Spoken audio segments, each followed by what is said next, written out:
Hello दोस्तों, genius coaching number 1 में आपका स्वागत है। तो चलिए आज बात करते हैं कक्षा 8 के हिंदी, जिसके शीर्षक हैं झांसी की रानी। इससे संबंधित जो ऑब्जेक्टिव बनता है उन ऑब्जेक्टिव क्वेश्चन के बारे में चर्चा करेंगे। आप बताइएगा कि आपका इसमें से कितना सवाल सही होता है और कितना गलत होता है, कमेंट्स में जरूर बताइएगा। तो चलिए स्टार्ट करते हैं। सवाल नंबर 1 देखिए क्या कहता है। वीर शिवाजी की गाथाएं उसको याद जवानी थी, काव्य पंक्ति है। मतलब वीर शिवाजी की जो गाथाएं हैं उसको पूरी याद थी, पूरी जुबानी याद थी। तो वो किसकी कथाएं हैं? ए झांसी की रानी से, बी पीपल से, सी कर्मवीर से, डी बिहारी के दोहे से। तो इसका सही आंसर हो जाएगा क्या? झांसी की रानी से, यानी ऑप्शन नंबर ए। अब देखते हैं सवाल नंबर 2 क्या कहता है। झांसी की रानी ने लड़ाई लड़ी।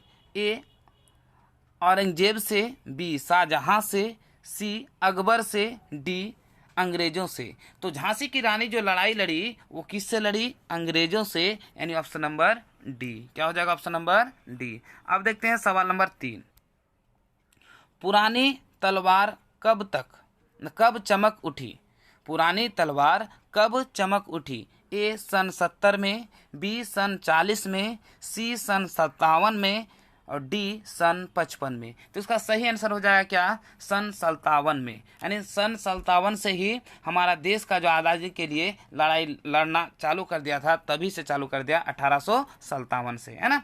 तो ये आंसर हो जाएगा क्या? ऑप्शन नंबर सी। 57 किस में है? Option number C. तो देखते हैं सवाल नंबर 4 क्या कहता है। बूढ़े भारत में भी आई फिर से नई जवानी थी। उपयुक्त पंक्ति में भारत को बूढ़ा कहा गया क्योंकि भारत गुलाम था, ऑप्शन ए। बी भारत में एकता नहीं थी, सी भारत का इतिहास प्राचीन है, डी भारत की दशा शिथिल और जर्जर है।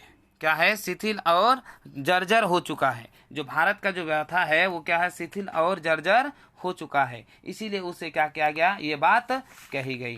तो चलिए समझते हैं इसका सही आंसर क्या होगा, है ना। सवाल नंबर 4 का तो इसका आंसर हो जाएगा क्या? भारत का इतिहास प्राचीन थी, है ना। क्या हो जाएगा?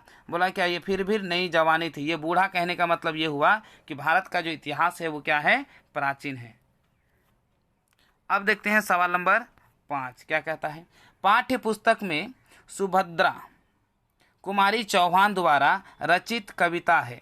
ए तू जिंदा है तो जिंदगी जीत में यकीन कर, बी कर्मवीर, सी खुशबू रस्ते हाथ, डी झांसी की रानी। तो इसका सही आंसर हो जाएगा क्या? ऑप्शन नंबर डी झांसी की रानी। क्या हो जाएगा? झांसी की रानी। अब देखते हैं सवाल नंबर 6। झांसी की रानी को किन की गाथाएं जवानी याद थी? ए शिवाजी, बी भगत सिंह, सी चंद्रशेखर आजाद, डी सुभाष चंद्र बोस। इसका सही आंसर हो जाएगा शिवाजी, यानी ऑप्शन नंबर ए। अब देखते हैं सवाल नंबर 7 क्या कहता है, ध्यान से सुनिए।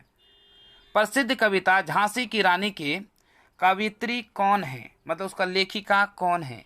ए अनामिका, बी सुभद्रा कुमारी चौहान, सी महादेवी वर्मा, डी रेनर मारिया रिलके। तो इसका सही आंसर हो जाएगा क्या? सुभद्रा कुमारी चौहान। याद रखिएगा।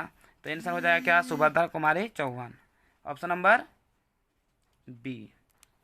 तो देखते हैं सवाल नंबर 8 में क्या कहता है, ध्यान से सुनिए। लक्ष्मी किसकी मुंह बोली बहन थी? लक्ष्मी जो है किसकी मुंह बोली बहन थी? ए झांसी के राजा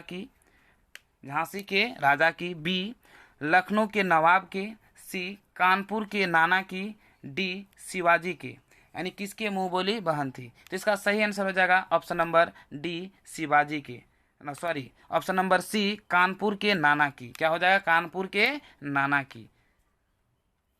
तो इस तरह से इसका महत्वपूर्ण 8 ऑब्जेक्टिव समाप्त हुआ। आप बताइएगा कि 8 में से कितना आपका सही हुआ और कितना गलत हुआ। तो चलिए आज यहीं पर अपना वीडियो करते हैं समाप्त। जय हिंद।